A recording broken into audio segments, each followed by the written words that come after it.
দেবরাজ ইন্দ্রকে পরাজিত করে অসুরপতি স্বর্গের সিংহাসন অধিকার করলেন। লাঞ্ছিত দেবগণ ব্রহ্মার শরণাপন্ন হলেন। সর্বদেবগণ মুক্তির জন্য নিজ নিজ অর্ঘ্য অর্পণ করলেন। সেই ধূম্রকুণ্ড থেকে উদিত হলেন নিরাভরণা নিরালঙ্কারা পরমা রূপবতী এক নারী মূর্তি।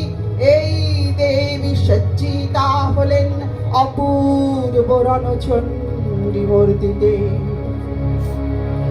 হিমাচল দিলেন দেবীর বাহন সিংহ, বিষ্ণু দিলেন সুদর্শন চক্র, পিনাক পানি শঙ্কর দিলেন ত্রিশূল, কালদেব সুতীক্ষ্ণ খড়গ, চন্দ্র অষ্টচন্দ্র শোভা চর্ম দিলেন, ধনুর্বাণ দিলেন সূর্য, বিশ্বকর্মা ভেদ বর্ম, ব্রহ্মা দিলেন অক্ষমালা কমণ্ডল, কুবের রত্নহার।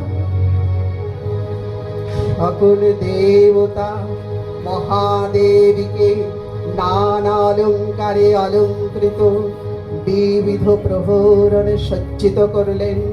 রণদন্দভীতে বিশ্ব সংসার নিনাদিত হতে লাগলো।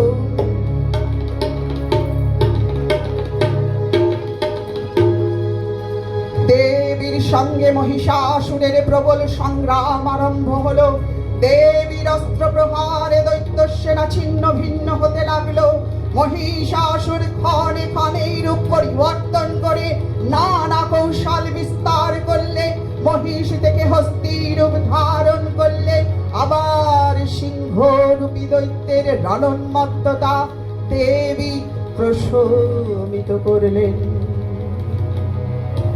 পুনরায় নয়নে বিমোহন পুরুষ বেশে আত্মপ্রকাশ করলেন ওই ঐন্দ্রজালিক।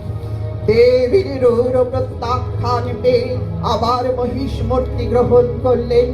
রণবাদ্য দিকে দিগন্তারে নিনাদিত।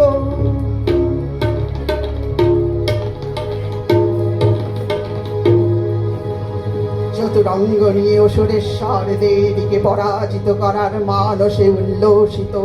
দেবীর বাহন সিংহরাজ দাবাগ্নির মতো সমস্ত রণক্ষেত্রে শত্রু নিধনে দুর্নিবার হয়ে উঠল। নানা প্রহরণ ধারিণী দুর্গা মধুপান করতে করতে সদম্ভে বললেন, কার্য কার্য সনগ মূঢ় মধু ইয়াবৎ পিবাম্যহম মায়া তাই হাত্তাই হাত্রৈব কার্যিষ্যন্তঃ দেবতা। দেবতাগণ সানন্দে দেখলেন দুর্গা মহিষাসুরকে শূলে বিদ্ধ করেছেন। দেবীর খড়গাঘাতে দৈত্যের মস্তক ভূলুণ্ঠিত।